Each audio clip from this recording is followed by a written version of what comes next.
देखो, reconciliation of cost and financial accounts, ये इस चैप्टर का नाम है। आप लोग रिकंसिलिएशन वर्ड सुनते ही पहला चीज दिमाग में क्या आता है? ठीक है, बीआरएस दिमाग में आता है, मान लिए। रिकंसिलिएशन का मतलब क्या है? बीआरएस अलग बात है। ट्राई कोई चीज को रिकंसाइल करना मतलब यस, मैच करवाना। रिकंसिलिएशन का एक्चुअल मीनिंग यही है, कोई चीज को मैच करवाना। तो एक चीज आप भी समझो, जैसे बीआरएस में हम क्या मैच कराते थे? Balance as per cash book and passbook को मैच कराते थे ना, कि कैश बुक के हिसाब से एक डिफरेंट बैलेंस आ रहा है, पासबुक के हिसाब से एक डिफरेंट बैलेंस आ रहा है, दोनों को इक्वलाइज करना या चेक करना कि कौन कौन से एरर के कारण वो डिफरेंस आ रहे हैं। यहाँ पर अपने रिकंसाइल करेंगे cost accounts and financial accounts, क्योंकि फैक्ट्री में कॉस्ट अकाउंट बनते हैं और फिर ओवरऑल बिजनेस में फाइनेंशियल अकाउंट्स भी बनते हैं। लेकिन आप भी लोग समझ चुके होंगे अब तक कि कॉस्ट शीट बनते वक्त हम लोग कई एक ऐसा आइटम इग्नोर किए जो अपने अकाउंट्स में लेते हैं, जैसे बैड डेट एक एग्जांपल में। आप लोग कॉस्ट शीट बनाते वक्त ये देखे थे, हम लोग एब्जॉर्प्शन कंसेप्ट फॉलो करते हैं। ये एब्जॉर्प्शन कंसेप्ट मतलब क्या था? पहले से हम एज्यूम कर रहे हैं कि हम एक कस्टमर से इतना ओवरहेड रिकवर करेंगे, एक प्रोडक्ट बेच के इतना ओवरहेड रिकवर करेंगे। लेकिन एक्चुअली में अकाउंट्स में ऐसा करते हैं क्या कि एग्जैक्टली जो खर्चा लगता है वही रिकवर करते हैं? यानी अकाउंट्स ईयर एंड में बनता है। Yes, sir. और कॉस्ट शीट आपकी ईयर बिगनिंग में। Yes, sir. आप बहुत बार कॉस्ट शीट सॉल्व करते वक्त ये देखे थे ना, जहाँ लिखा होता था 250% of direct labour. Yes, sir. ऐसा अकाउंट्स में कभी होता था क्या कि आपका एडमिनिस्ट्रेशन एक्सपेंस लेबर का 250% बस एज्यूम करके ले लेते थे? No, sir. नहीं, अकाउंट्स में आपको एग्जैक्टली एडमिनिस्ट्रेशन ओवरहेड का फिगर पता होता था। Yes, sir. That means sir, ऐसे बहुत सारे फैक्टर्स हैं, ऐसे बहुत सारे रीजंस हैं जिसके कारण कॉस्ट और फाइनेंस का एग्जैक्टली नेट प्रॉफिट मैच होना कई बार जरूरी नहीं। कॉस्ट शीट से जो नेट प्रॉफिट निकल कर आता है वो पीएल या फाइनल अकाउंट के नेट प्रॉफिट से एग्जैक्टली मैच करे, ये जरूरी नहीं। तो यहाँ पर उन डिफरेंसेस को रिकंसाइल करके देखने को बोलते हैं reconciliation of cost and financial accounts. Logic clear है? Yes, sir. बेटा फॉर्मेट भी वही है जो आप बीआरएस में सीखते थे। देख लो यहाँ पे, हम आपको एक बार फॉर्मेट दिखा लेते हैं। एडलेस वाला जैसे कॉलम बनाते थे, रिकंसिलिएशन स्टेटमेंट देखो। लेकिन उसके पहले आपको कुछ काम करना होता है। वो काम क्या है? वही मेजर बात है। देखो बेटा, आप अगर हम बोलते हैं अकाउंट्स का पीएल कितना है मेरा, वो क्या बना के निकालते हैं आप? ट्रेडिंग पीएल, Yes, है ना? sir. और अगर हम बोलते हैं कॉस्ट शीट का प्रॉफिट कितना है, कॉस्टिंग का प्रॉफिट कितना, तो क्या बना के निकालते हैं? Cost sheet. Yes, sir. तो आपको यही दोनों पहले बनाना पड़ेगा, फिर रिकंसाइल करना पड़ सकता है। अगर बड़ा सम्स आता है, छोटा सम्स आता है तो बहुत बार आपको अकाउंट्स का प्रॉफिट दे देगा और बोलेगा कॉस्ट शीट बना के कॉस्टिंग का पीएल निकाल लो, फिर रिकंसिलिएशन स्टेटमेंट बना के दिखाओ। यानी आपको कॉस्ट शीट और फाइनल अकाउंट दोनों बनाने बोल सकता है और फिर रिकंसाइल करने बोल सकता है। आपको कॉस्टिंग का प्रॉफिट दे दे, बोले खाली फाइनल अकाउंट बना लो फिर रिकंसाइल करके दिखाओ, या फाइनल अकाउंट का प्रॉफिट दे दे यानी एज पर अकाउंट प्रॉफिट दे दे, बोले कॉस्ट शीट बना लो एक और फिर हमको रिकंसाइल करके दिखाओ। ठीक है, तो देखो जैसे ये सब आपके जो स्क्रीन पे है, the following information has been obtained from the record of a manufacturing inverters. एक इन्वर्टर मैन्युफैक्चरिंग कंपनी है, उसका आपको कुछ इंफॉर्मेशन दिया हुआ है। बोल रहे हैं क्या क्या? मटेरियल पर मशीन, एक इन्वर्टर बनाने का मेरा मटेरियल लगता है 750 रुपया का। वेजेस पर मशीन, एक इन्वर्टर बनाने का मेरा 450 रुपीज वेजेस लगता है। Number of machines manufacture and sold, 80 inverter बना के इस साल बेचे हैं। सेल्स प्राइस एक मशीन का 2500 रुपया है, यानी एक इन्वर्टर 2500 रुपये में बेचते हैं। तो आपको मटेरियल और वेजेस दे दिए और आपको सेलिंग प्राइस दे दिए। आपको बोला work overhead to be charge at 60% of the wages. यानी कॉस्ट शीट बनाते समय वर्क कॉस्ट जो निकालोगे, फैक्ट्री इनडायरेक्ट ओवरहेड, 70. फैक्ट्री का indirect overhead 60% of the wages है। ऑफिस ओवरहेड जो है आपका वो 20% ऑफ द वर्क कॉस्ट है। Yes, sir. There was no stock of machine or WIP at the beginning or at the end of the period. यानी आपने जिंदगी को आसान किया, आपको closing stock of finish goods, opening stock of finish goods के झमेले से बचा लिया, जो कि कॉस्ट शीट बनाते समय बहुत इंपॉर्टेंट आइटम हुआ करता है। बोला prepare a statement showing profit पर मशीन सोल्ड, यानी क्या बनाने बोला आपको,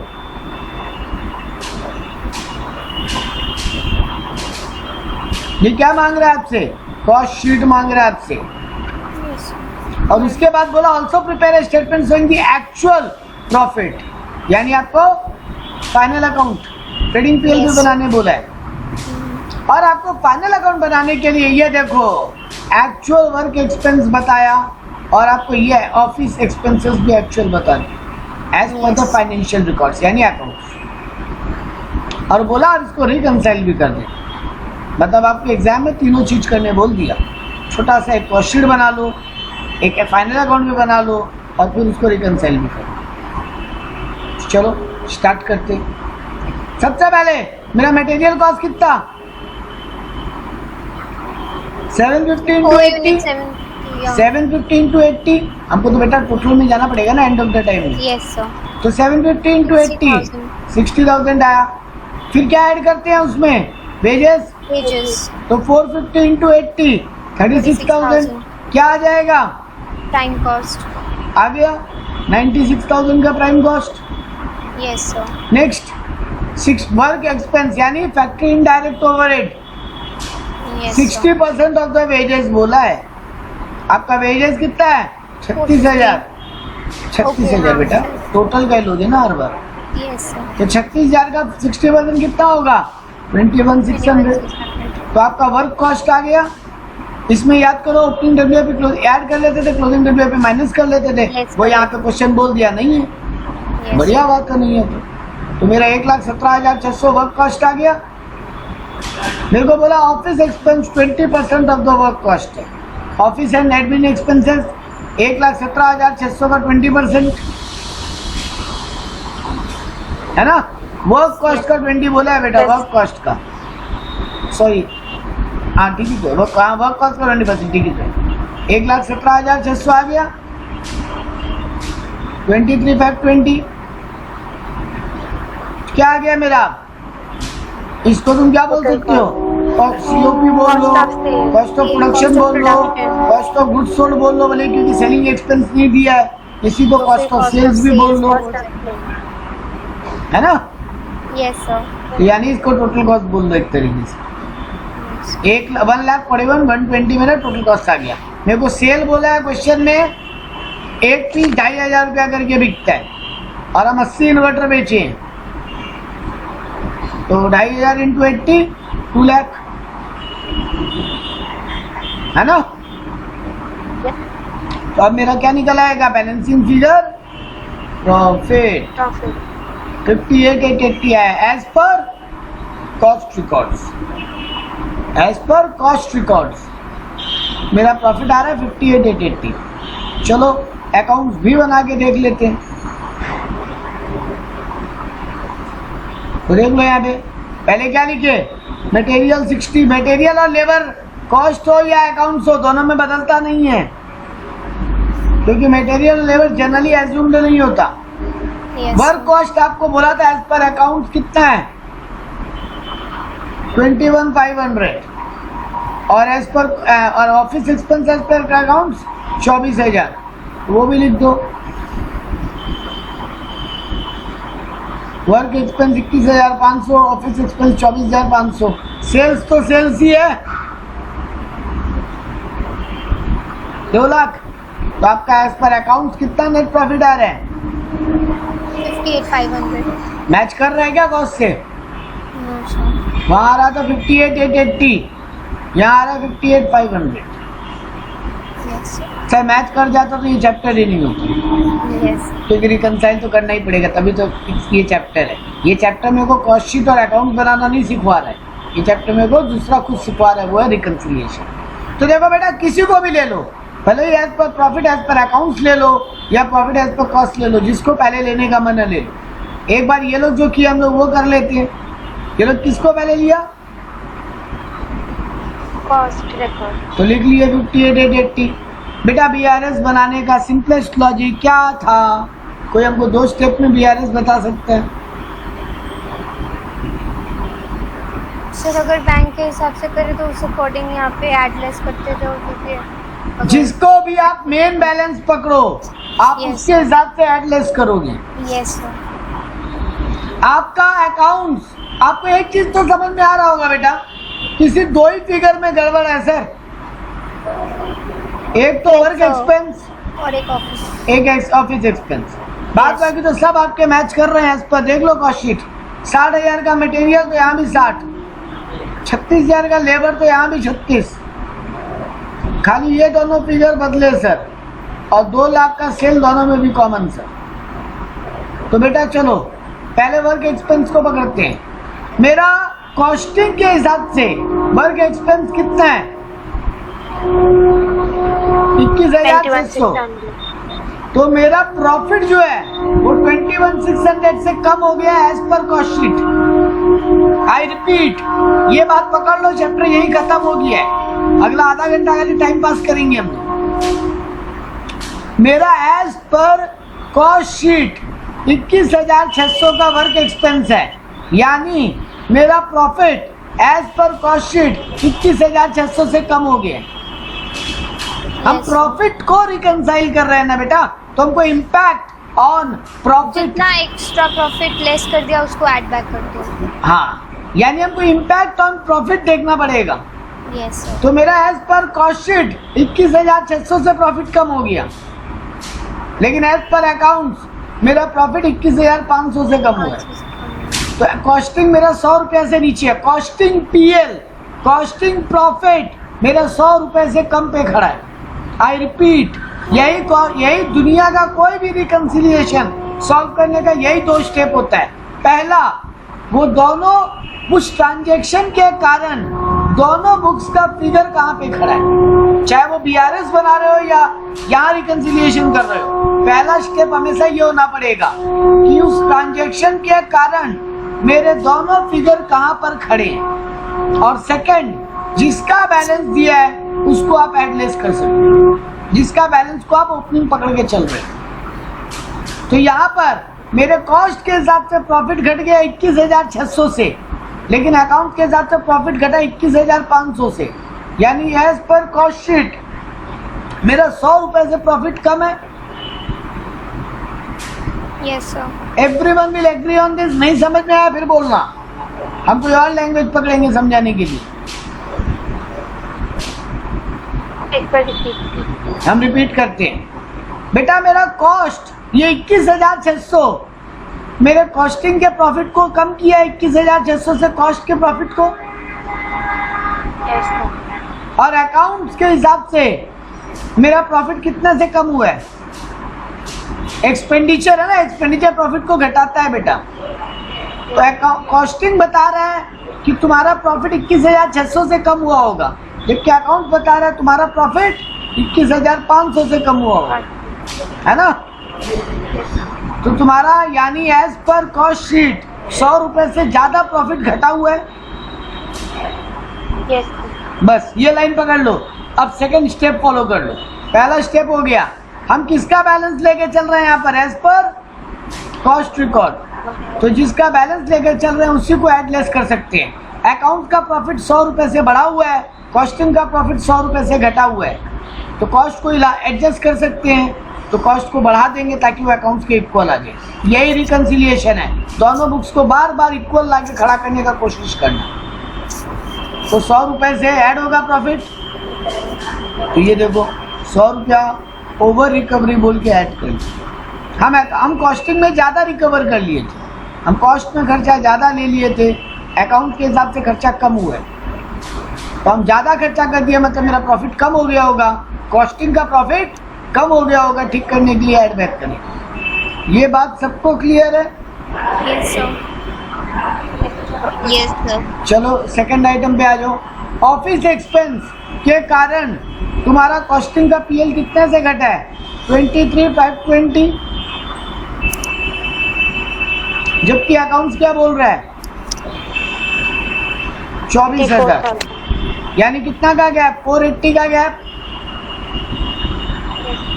तो तुम्हारा कॉस्टिंग प्रॉफिट को 23,520 से कम किया, लेकिन तुम्हारा अकाउंट प्रॉफिट को 24,000 से कम कर दिया। मतलब अकाउंट का प्रॉफिट ज़्यादा घटा हुआ है, अकाउंट का प्रॉफिट ज़्यादा नीचे है कॉस्टिंग के मुकाबले।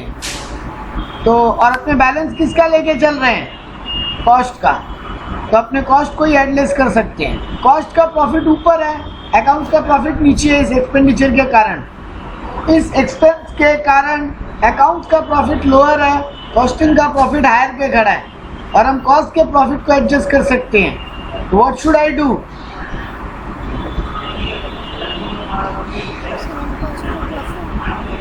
I repeat, I'm not getting your voice properly. Sir हम कॉस्ट का प्रॉफिट लेस करेंगे। Yes, क्योंकि हम बैलेंस एज पर कॉस्ट लेके चल रहे हैं, तो हमको प्रॉफिट को इक्वल लाने के लिए कम करना पड़ेगा। तो देखो लेस किए ऑफिस एक्सपेंस, अल्टीमेटली कितना आ गया फिगर? 5880 में जब 100 को ऐड किए, 480 को लेस किए, मेरा 58,500 का आ रहा है, जो as per financial record match भी करना। 58,500 मैच हो। और यही अगर हम रिवर्स करते बेटा, अगर हम यहाँ पे ऊपर अकाउंटिंग प्रॉफिट को लेके चलते, तो मेरा कॉस्ट का प्रॉफिट 100 रुपये से कम है, अकाउंट का प्रॉफिट हाई है पहले ट्रांजेक्शन में। और अगर ऊपर हम अकाउंट्स के प्रॉफिट को लेकर चल रहे हैं, तो हम अकाउंट के प्रॉफिट को ऐड लेस कर सकते हैं। यहाँ पे अकाउंट का प्रॉफिट को लेस करना पड़ता है 100 रुपये से। तो अगर हम यहाँ पर 58,500 को पकड़ के चलते हैं, तो हम 100 रुपये लेस के कॉलम में लिखते हैं। वैसे ही जो 480 है, मेरा अकाउंट का प्रॉफिट 480 से नीचे है, जबकि कॉस्टिंग का प्रॉफिट हाई है। तो अब हम अकाउंट्स के प्रॉफिट को एडजस्ट कर सकते हैं। अगर हम 58,500 को बैलेंस पकड़ के चलते, तो हम यहाँ पे ऐड कर देते 480 ऐड 100 माइनस, ये मेरा टोटल 58,880 आता।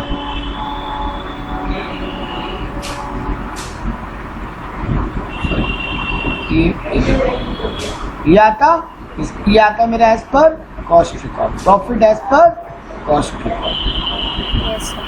तो एग्जाम में आप जिसका भी बैलेंस लेके चल लो, अगर दोनों अवेलेबल है तो, लेकिन बस ध्यान रखना जिसका बैलेंस पकड़े के चल रहे हो उसी को एडलेस कर सकते हैं। और अगर एग्जाम में एक ही प्रॉफिट दे दे और बोले दूसरा वाला निकालो, तब तो अलग ही बात है। चलो एक और सम्स करते हैं। लॉजिक क्लियर है सबको? Yes sir. चलो ठीक है, एक और क्वेश्चन करते हैं। In a factory work overhead was absorbed at 60% and labour and office expenses is 20% of work cost. एक फैक्ट्री है जहाँ पे वर्क ओवरहेड 60% ऑफ लेबर आप एब्जॉर्ब करते हो और office expense 20% of work cost. Total expenditure as follows: material 80,000, labour 60,000, factory expenses 39,200, office expenses 34। यानी आपका अकाउंट बना दिया है बेटा, लो एक हद तक बनाने बोला है, लेकिन आपको बोला prepare a cost sheet and reconcile statement. आपको अकाउंट बनाने बोला नहीं है, वो अलग बात है, आपको वर्किंग के लिए बनाना पड़ेगा, बट आपको अकाउंट बनाने नहीं बोला। आपको क्वेश्चन में बोला prepare cost sheet and reconcile it. वैसे भी अकाउंट्स का पीएल बड़ा आसानी से बन जाएगा। मेरे को यहाँ पे अच्छा सेल भी बता रखा है 10% ऑफ द, अच्छा एक मिनट, यहाँ पे क्लोजिंग स्टॉक है 10% of output is in stock and total sale is 2,04,000। तो आपको क्या क्या डेटा दिया है कॉस्ट शीट बनाने के लिए? मटेरियल और लेबर दिया है। आपको बोला है वर्क कॉस्ट जो है वो लेबर का 60% है और ऑफिस एक्सपेंस जो है वो वर्क कॉस्ट का 20% है। ठीक है, और आपको बोला आपका क्लोजिंग स्टॉक भी है इसमें 10% और आपका टोटल सेल 2,04,000। तो पहले कॉस्ट शीट बना लो फटाक से। 80,000 मटेरियल, लेबर 60, तो प्राइम कॉस्ट आ गया 1,00,000। अब आपको बोला factory expense 60% of the labour है, 60,000 का 60% 36,000, तो 1,76,000 वर्क कॉस्ट है। आपको बोला office expense 20% of work cost है, तो 176 का 20% 35,200, 2,11,200 आपका टोटल कॉस्ट है। अब बेटा यहाँ ओपनिंग स्टॉक दिया है कि क्लोजिंग स्टॉक दिया है? Closing stock. तो क्लोजिंग स्टॉक ऐड करते हैं कि लेस करते हैं कॉस्ट शीट में? लेस करते हैं। तो बोला 10% ऑफ आउटपुट है, यानी 2,11,200 का 10% मेरा क्लोजिंग स्टॉक है, 21,120। तो आ जाएगा cost of goods sold 2,11,200 minus करेंगे 21,200, तो मेरा आ जाएगा 190,080। कॉस्ट ऑफ गुड्स सोल्ड 1,90,080 रुपया, और मेरे को सेल बोला है 2,04,000 है, तो मेरा profit as per cost sheet आ जाएगा 13,920। यानी इस सम में पिछले सम से क्या बढ़ा? खाली क्लोजिंग स्टॉक का कहानी, और वो भी डिफरेंस क्रिएट करेगा। बनाए लोग अकाउंट्स, वही मटेरियल, वही लेबर, फैक्ट्री, और आपको वो दोनों फिगर दिया। अब देखना है मजेदार केस। फैक्ट्री एक्सपेंस कितना दिया है? 39,200।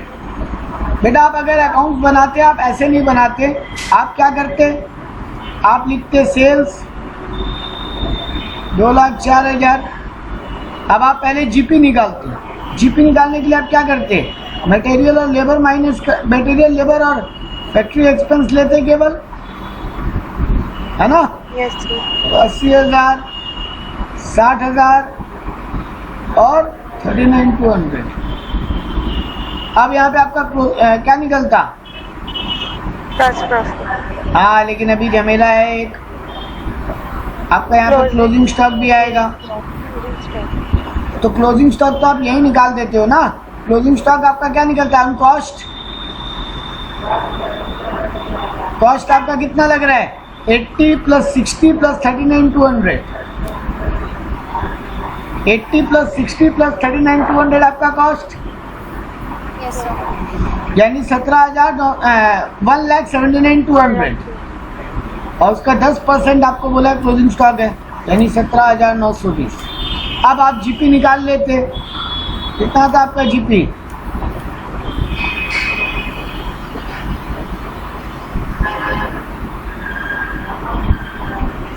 आपका जीपी आता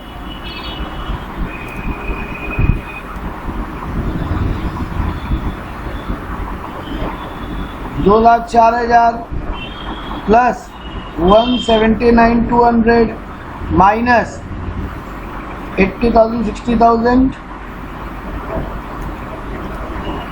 माइनस 39,200, आपका 2,04,000 का गलती हुई।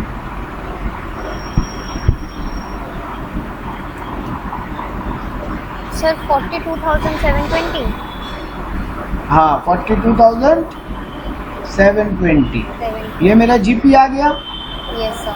42,720। अभी हम क्या करते हैं? ऑफिस एक्सपेंस माइनस करते। Yes sir. मेरा ऑफिस एक्सपेंस दिया हुआ है 34,000, तो मेरा नेट प्रॉफिट आ जाता 8,720। ये हम बनाते हैं अकाउंट अगर बनाते यस तो देख लो भयानक डिफरेंस आ रहा है। सर इसमें क्यों नहीं बनाया? ये लोग बात एक ही की है बेटा, लोग ट्रेडिंग पीएल नहीं करके एक साथ पीएल कर दिए, और यहीं पर पहले फैक्ट्री माइनस करके ऑफिस एक्सपेंस माइनस करके नेट प्रॉफिट निकाल दिए। आप भी तो वही करते, आप जीपी निकाल देते। ये लोग बोले जीपी का हमको दरकार क्या है? मेरा अल्टीमेट टारगेट तो जीपी नहीं है, यस सर। मेरा अल्टीमेट टारगेट नेट प्रॉफिट है। तो किया तो बेटा वही material, labour, factory expense add किया, उसमें से क्लोजिंग स्टॉक माइनस कर दिया, और फिर ऑफिस एक्सपेंस माइनस किया ताकि नेट प्रॉफिट है। ठीक है? Yes sir. और दूसरा बात, यहाँ पर आपको अकाउंट बनाने भी नहीं बोला था आपको, इसीलिए यहाँ बोला था कॉस्ट शीट और रिकंसिलिएशन बनाओ।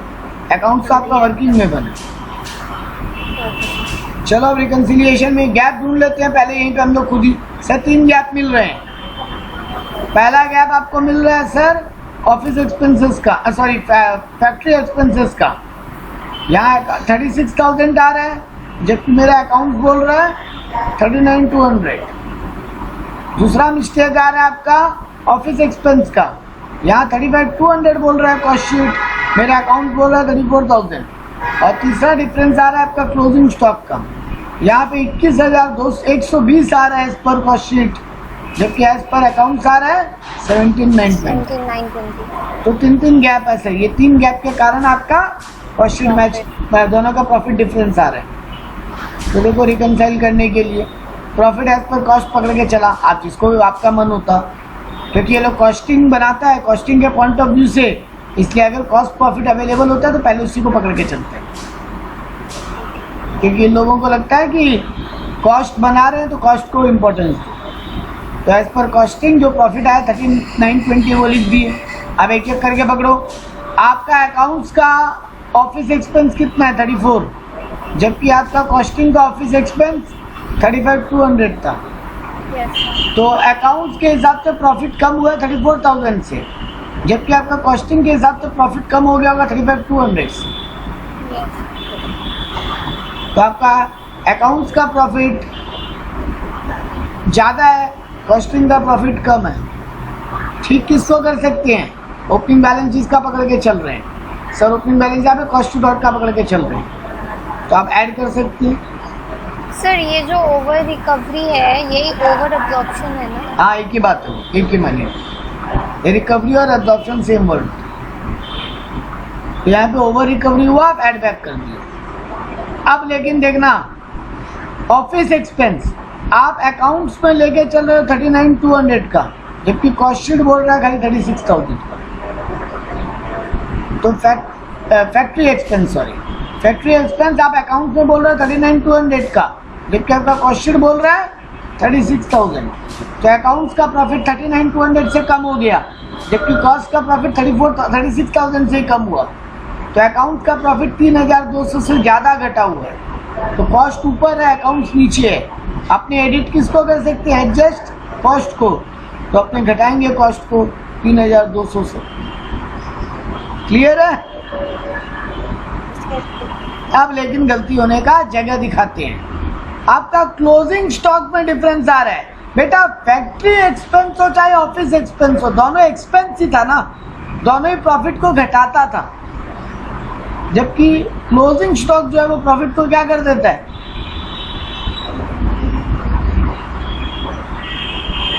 बोलो, इंक्रीज कर देता है। क्योंकि क्लोजिंग स्टॉक कहाँ आता है अपने अकाउंट्स में? क्रेडिट में, है ना? और क्रेडिट साइड अपना इनकम साइड होता है। तो क्लोजिंग स्टॉक अगर ज़्यादा है मतलब प्रॉफिट बढ़ा हुआ है, अकाउंट्स में बोल रहे हैं, और क्लोजिंग स्टॉक अगर कम है मतलब प्रॉफिट घटा हुआ है। क्योंकि इनकम साइड ज़्यादा है या कम है वो देखना पड़ेगा। तो देखो मेरा एज पर कॉस्टिंग क्लोजिंग स्टॉक कितना आ रहा है? 21,120 और एज पर अकाउंट्स आ रहा है 17,920। यानी कॉस्ट का प्रॉफिट बढ़ा हुआ है ना? Yes sir. कॉस्टिंग में आपका प्रॉफिट बढ़ा हुआ है क्योंकि क्लोजिंग स्टॉक प्रॉफिट को बढ़ा देता है। यहाँ पर ऑफिस एक्सपेंस, वर्क एक्सपेंस यानी फैक्ट्री एक्सपेंस है, तो हम लैंग्वेज पकड़ के चल रहा था, मेरा प्रॉफिट कम हो गया, और हम यहाँ पे लैंग्वेज पकड़ेंगे मेरा प्रॉफिट बढ़ गया। तो मेरा कॉस्ट का प्रॉफिट ज़्यादा है, अकाउंट्स का प्रॉफिट कम है। ठीक करने के लिए क्या करेंगे? लेस करेंगे। देखो यहाँ पे 3,200 एक और लेस किया, डिफरेंस इन स्टॉक वैल्यूएशन। तो 1,200 ऐड किया और 6,400 माइनस किया, आपका फाइनल आंसर आ रहा है 8,720, जो कि आपके अकाउंट से मैच कर रहा है। Yes sir. बाकी लोग समझ में आया?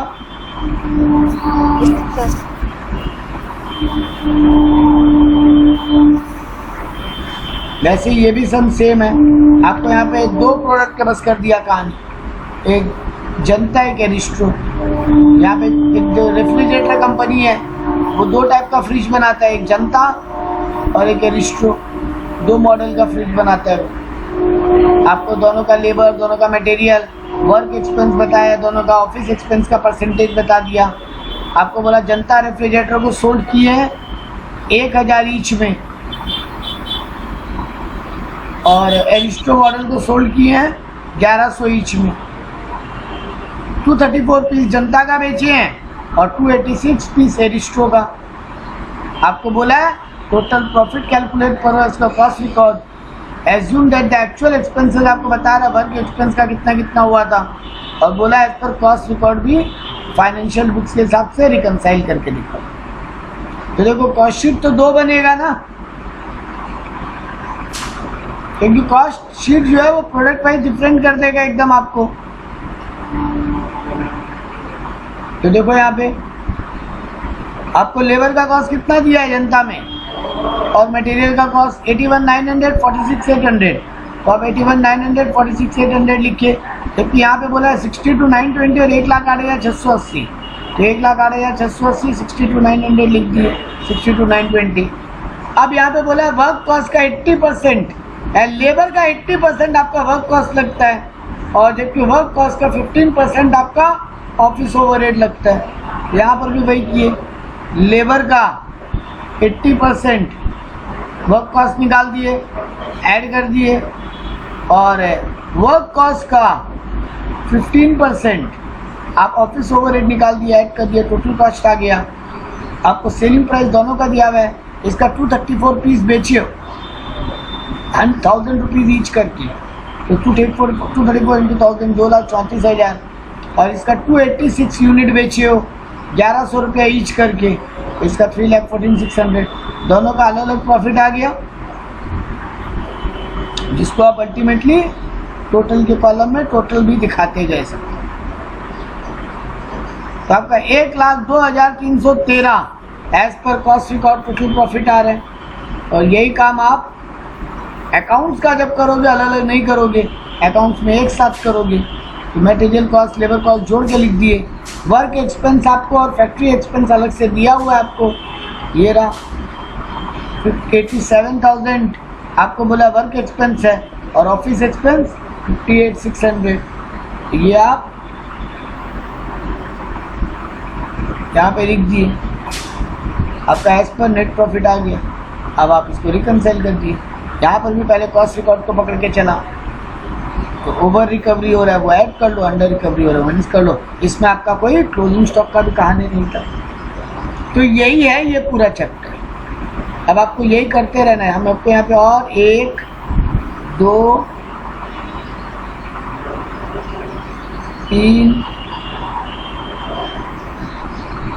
3 सम्स और दे के रखा है, सब सेम टाइप, सब में आपको यही करना। बोलो सर, इसमें वो जो शिफरना बोल रही थी ना आज कराया, समझ नहीं आया, तो मैम ये नहीं कराई है, ये रिकंसिलिएशन है, इसका और कोई पार्ट है जिसमें वो जर्नल्स पास करने पड़ते हैं, स्टोर्स लेजर कंट्रोल अकाउंट। अच्छा, तो आप वो बोलो ना, आप लोग तो रिकंसिलिएशन लिखे सर, इसीलिए मैंने